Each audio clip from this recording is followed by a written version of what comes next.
इस प्रकार भजन कर रहे हैं। ब्राह्मण कुमारों ने आकर के देखा कि ये नहीं सुधरने वाला, ये तो जड़ी है और जड़ी रहेगा, ये नहीं सुधरेगा, छोड़ करके चले गए। अब भरत जी ने सोचा कि वन में चलना चाहिए, यहाँ तो फिर आएंगे, फिर कोई कहेगा कि भाई ले जाओ इस भाई को, तो क्यों नहीं यहाँ से वन के लिए निकल जाए, इनका भी झंझट मिटेगा और मेरा भी झंझट मिटेगा।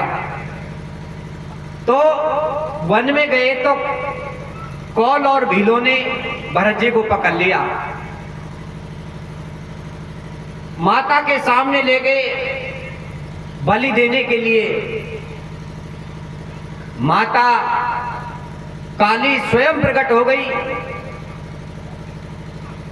हे मेरे भक्त को मेरे कोई बलि दे रहे हो?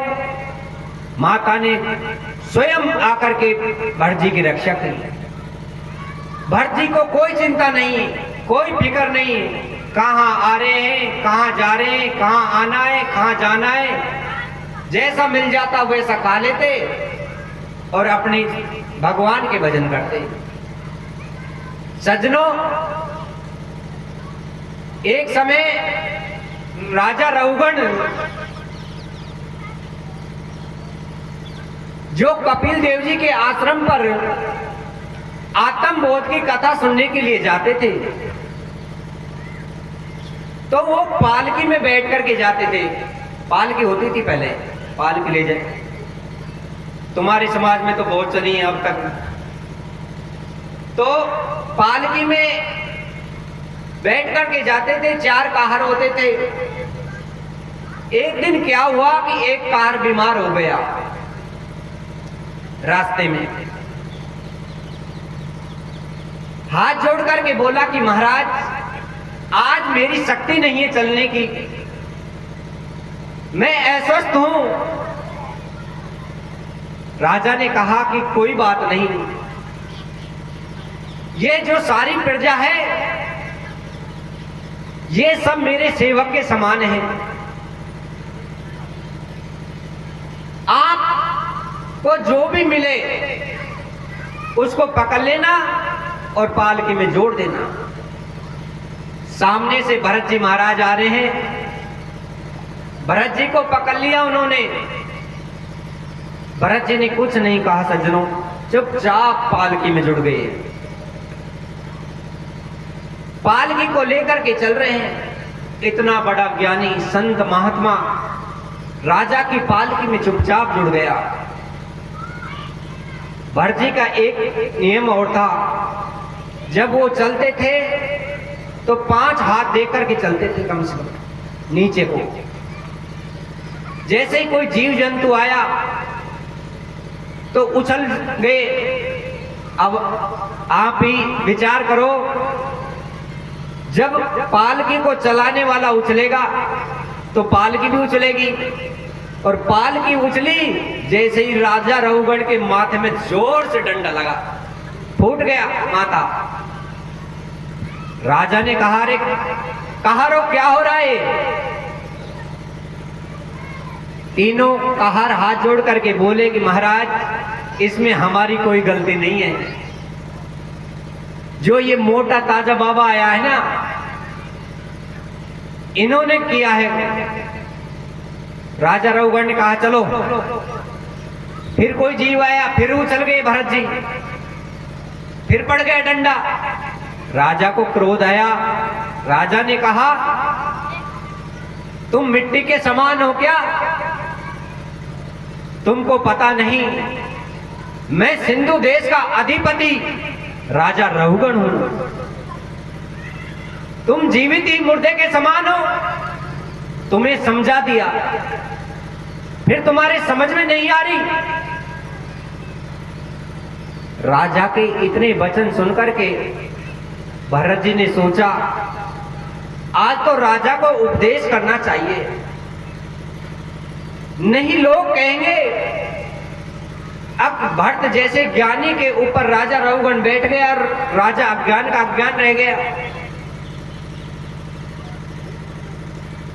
भरत जी बोले, पालकी को नीचे रख दिया कि महाराज ये बताइए, आप आटा को पीसते पीसते मैदा बना देते हो, और मैदा को पीस करके क्या बनाओगे? राजा ने कहा, मैदा तो मैदा ही रहती है, मैदा का क्या बनेगा पीसने के बाद में? भरत जी ने कहा कि महाराज मैं तो पिसा पिसाया मैदा हूं, आप फूलों को तोड़ करके इत्र बना देते हो, बताइए इत्र को पीस करके क्या बनाओगे? राजा ने कहा कि इत्र का इत्र रहेगा। तो भरत जी ने कहा कि मैं तो इत्र हूं, मेरा क्या करोगे तुम? राजा के समझ में नहीं आया। राजा कहने लगा कि तुम कौन हो?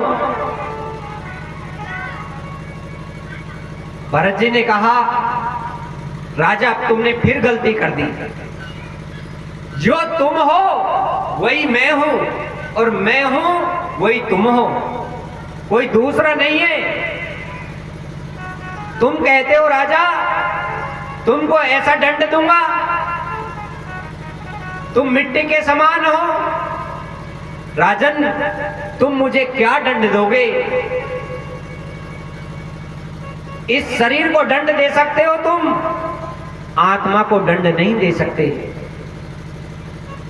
राजा ने फिर से यही बात दोहरा दी, अब महाराज तुम कौन हो? साक्षात कपिल देव ही तो नहीं आगे मुझे आत्म बोध कराने के लिए? भरत जी ने कहा कि तुम कपिल देव के आश्रम पर जाते हो राजन, ये कहारों पर बैठ करके यही बताते हैं कपिल देव जी तुमको, इनमें जीव नहीं है। तुम आज राजा रहुगण हो, क्या तुम जन्म से पहले राजा रहुगण थे? क्या मरने के बाद में राजा रहुगण रहोगे? राजा रहुगण के नेत्र सजल हो गए